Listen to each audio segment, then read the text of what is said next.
ద్వారకాలో ఒకటి, సప్త మోక్ష నగరాలలో ఒకటి, చార్ధామ్ క్షేత్రాలలో ఒకటి.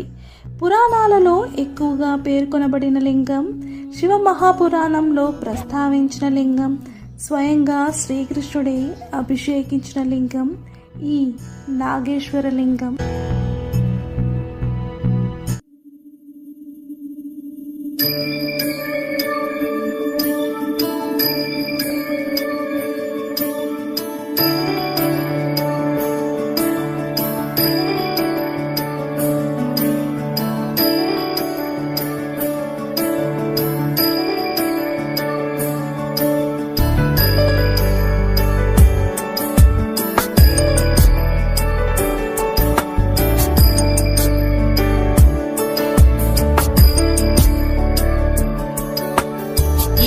गिरीश नरेश परेश महेश विलेशय भूषण भो साम्ब सदा शिव शम्भो शङ्कर शरणं मे तव चरणयुगम्.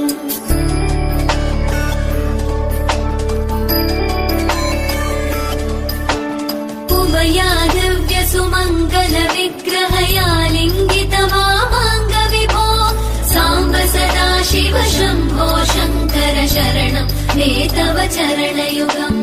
दूरीकुरु मामज्ञमनाथं दूरीकुरु मे दुरितं भो साम्ब सदा शिव शम्भो शङ्कर शरणं मे तव चरणयुगम्. शिवाय नमो शिवाय नमः शिवाय नमो नमः शिवाय शिवाय नमो शिवाय नमः शिवाय नमो नमः शिवाय.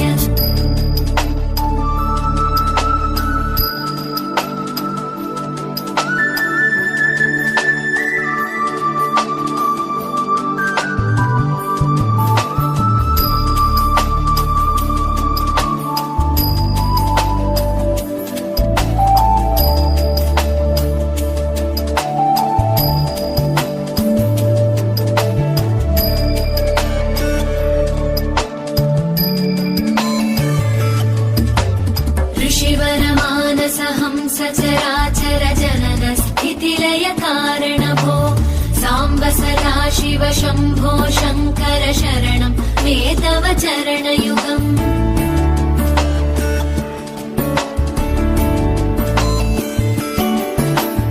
अन्तःकरण विशुद्धिं भक्तिं च त्वयि सतीं प्रदेहि विभो साम्ब सदा शिव शम्भो शङ्कर शरणं मे तव चरणयुगम्. करुणावरुणालय मयि दास उदासस्तवोचितो नहि भो साम्ब सदा शिव शम्भो शङ्कर शरणं मे तव चरणयुगम्. शिवाय नमो शिवाय नमः शिवाय नमो नमः शिवाय शिवाय नमो शिवाय नमः शिवाय नमो नमः शिवाय.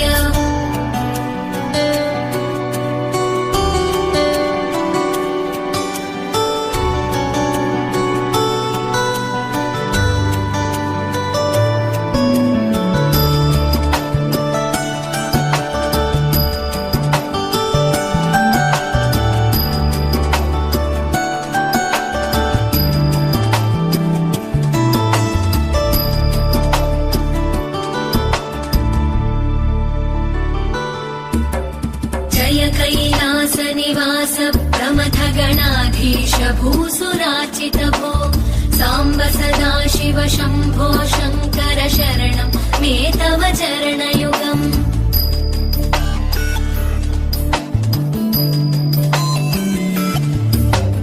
झनुतक झङ्किणु झनुतक किटतक शब्दैर्नटसि महानट भो साम्ब सदा शिव शम्भो शङ्कर शरणं मे तव चरणयुगम्. धर्मस्थापन दक्ष द्रक्ष गुरो दक्ष यज्ञ शिक्षक भो साम्ब सदा शिव शम्भो शङ्कर शरणं मे तव चरणयुगम्. शिवाय नमो शिवाय नमः शिवाय नमो नमः शिवाय शिवाय नमो शिवाय नमः शिवाय नमो नमः शिवाय.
चरणयुगम् सर्वदेव सर्वात्म सर्वदा दुर्गत गर्वहरण विभो साम्ब सदा शिव शम्भो शङ्कर शरणं मे तव चरणयुगम् शिवाय नमः शिवाय नमः शिवाय नमः नमः शिवाय शिवाय नमः शिवाय नमः शिवाय नमः नमः शिवाय